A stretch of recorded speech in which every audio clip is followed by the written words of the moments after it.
Jam. 4 drivers have had their cars impounded after an afternoon of street racing and burnouts in our northern suburbs. It's just the latest of bad behaviour from young Hoons who've been bragging about their activities online. A victory for WA Police. 4 high-powered vehicles seized under Hoon laws. Their owners nabbed after allegedly racing at Two Rocks Marina yesterday. Disgusting every weekend. Really? Yeah, as soon as a new road goes down, they mark it. I'm going to move out of here. We're actually going to sell because Two Rocks is not a safe place. Police say the dangerous driving spree happened around 3 o'clock in the afternoon. Was it that early, was it? Yeah, That's disgusting. it was pretty game, eh? About an hour later, Yanchep Police found the cars parked at a cafe just around the corner. An arrogance that seems common among Perth Hoons. This is the latest video posted online by another notorious driver. He brags about his behaviour as he watches the news. There she is. And shows no concern for bystanders. The danger's so close for these 2 girls who stand just metres away. Perth teenager Taylor Perry lost her leg last month after she was hit by a hooning car in Darch. This was his response to that. Was it dumb? The Hoons so brazen they cover their number plates with illegal ones. Two Rocks locals say yesterday's Hoon drivers aren't from around here. They say Hoon groups regularly travel to Two Rocks from out of town because they think they won't get caught here. I do know that people from further south come up here and steal cars and then hoon around because it happened to me. My car was stolen. These 4 cars will be impounded for 28 days. Police say they have some work to do before they can lay charges. Jerry Damassi, 9 News. A scandalous. This is 9 News Perth with Liam Bartlett and Louise Momper. Welcome to 9 News. Tonight, 4 dead in a fiery head-on crash in Perth South. A camera found hidden in toilets at an eastern suburbs shopping centre. A new challenge for investigators on Reunion Island, trying to solve the MH370 mystery. Players and footy fans pledge their support for Adam Goodes. And a downpour saves the Avon descent. Good evening. 4 people have been killed in a horror head-on crash at Southern River. Police say one of the vehicles burst into flames seconds after impact. It's understood 2 of the victims were brothers. And we warn some of the images in this story are confronting. That's bad. Begin on Wednesday to assess whether looks like someone might have been in that car. Drivers watched on in shock as tragedy unfolded in front of them, but the reality was even worse than they first realised. 4 people were trapped inside the burning Holden Commodore on Southern River Road. It had collided head-on with a Falcon ute just before 7 this morning. Those inside didn't stand a chance. When the Department of Fire and Emergency Services arrived here, they were unable to assist the persons trapped, and it would appear that the occupants of the Black Commodore have been incinerated in the fire. Police say the driver of the Black Commodore was travelling in a north-east direction at speed when he overtook another car and hit the blue Falcon head-on. The Black Commodore burst into flames on impact. It wasn't until the flames were out that firefighters discovered multiple fatalities. School friends of those in the Commodore say 2 of the victims were brothers. Online, mates paid tribute. Rest in paradise, boys, gone way too young. You were all good lads, never deserved to be taken this young. This is a very tragic outcome. There is a call for witnesses. Police want to hear from anyone who witnessed the crash or saw the Black Commodore beforehand. And Rachel Carey joins us from Royal Perth Hospital right now. Rachel, how is the survivor? Liam, tonight the survivor is in a critical condition. He, of course, was the driver of the blue ute, which had no time to react to the oncoming Black Commodore. Now, I spoke to family a short time ago of the young victim. They say they're both furious and distraught at what has happened to their loved one. They say they'll remain here at Royal Perth Hospital by his bedside, hoping for his condition to improve overnight. Lou? Rachel, thank you for the update. Police have arrested a teenage driver over a high-speed chase through 8 Perth suburbs. The car, believed to be stolen, reached speeds of up to 150 kilometres an hour. A woman has told 9 News it almost collided with her. A Toyota Corolla removed from a front yard in Warwick. This is where the pursuit ended, speeds reaching 150 kilometres an hour. Police say at times the vehicle went on the wrong side of the road. Kim Riley says it almost crashed into her car. I just thought I was just going to be head on. I just thought I was just going to go through the windscreen. Police chased the car through 8 suburbs. It started in Balga and went through Marangaroo, Wanneroo, Woodvale, Craigie, Padbury and Greenwood, before ending in Warwick.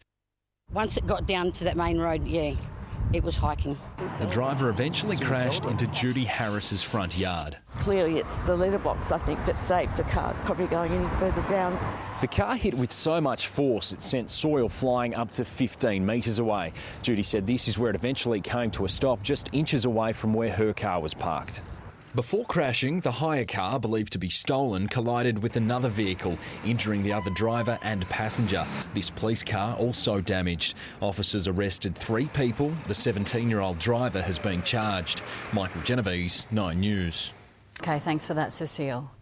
A suspected stolen car has been dumped and set alight next to Kwinana Freeway. The fire triggered explosions. Witnesses told 9 News they saw a second car speed away after the fire started. A suspected stolen car goes up in flames in Jandakot. Explosions erupting from the car. Bossa! Yeah, the airbags went off and then the fuel went off and she was well and truly up by then. The 4-wheel drive was dumped about 2:30 this afternoon at the end of Training Place, just outside a Western Power facility. Just as we were leaving the gate, I just looked over and we saw all this smoke and we drove down here and had a look. Firefighters quickly arriving on scene, stopping the flames from spreading to nearby bush. Witnesses have told 9 News moments before they came out and saw this car on fire, they saw a second vehicle speeding off down the road. Police are now looking into the incident. Hennessy, 9 News. A young driver remains in hospital tonight after a horror crash that killed 4 teenagers, all in the same car. Rachel Carey, this man was driving the other vehicle involved. What's his condition tonight?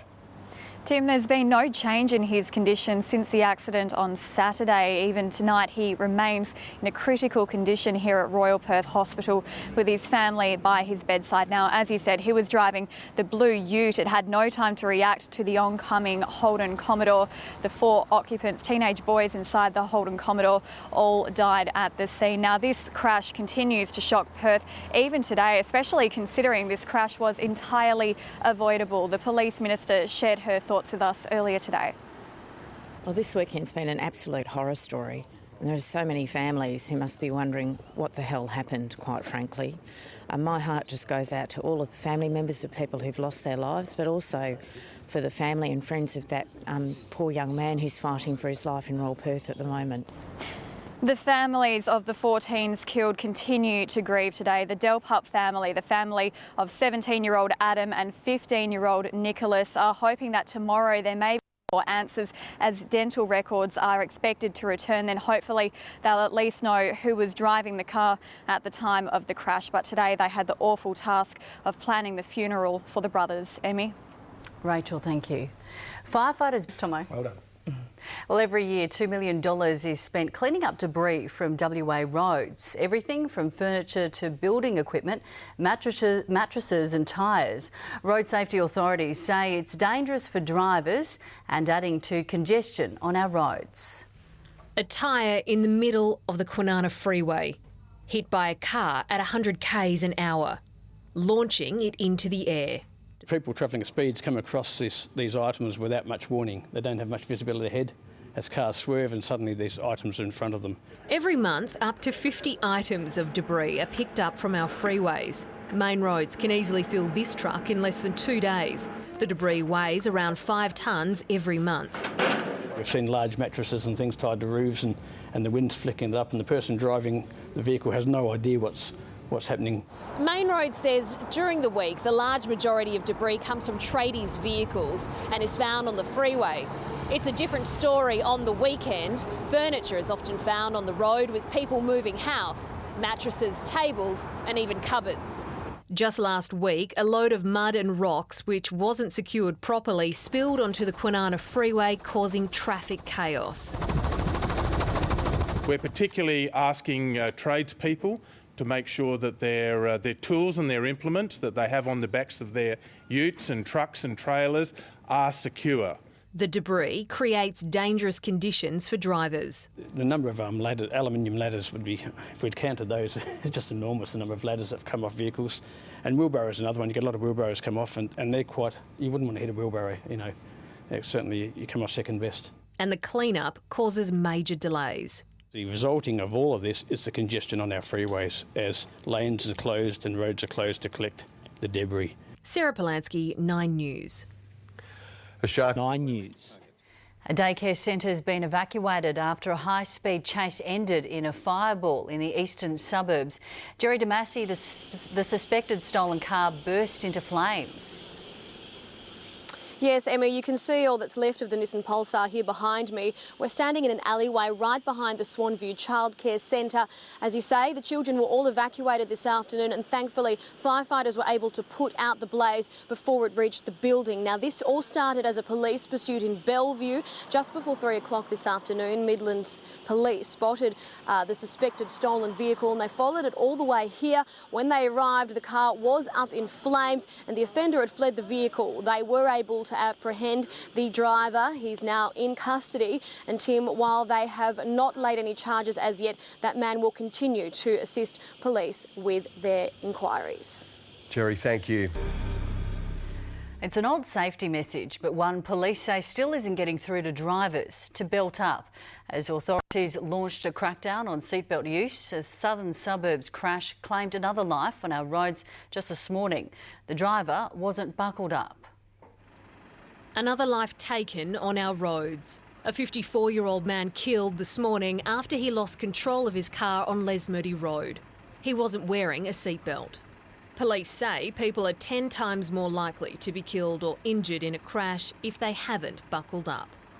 And then people are killed because the injuries people receive from being thrown out of a car are generally catastrophic. But no matter how many times we hear it, the message isn't getting through. It's been compulsory since 1971. 44 years later, people are still not wearing seatbelts. In the past 5 years, 324 people killed or seriously injured in a crash weren't wearing a seatbelt. 230 were males, 34% were children, and more than 2/3 of the crashes happened in regional areas. Police say this year alone, 20 fatalities on WA roads involve people not wearing a seatbelt. Another 22 didn't buckle up, suffering life-changing injuries. Now police are cracking down on seatbelt safety. This month, officers will use unmarked vehicles and long-range cameras to target road users who aren't strapped in. And we will come down very hard on people who are not doing the right thing as far as that's concerned. Not wearing a seatbelt can cost you up to $900 and 4 demerit points. Sarah Polanski, 9 News.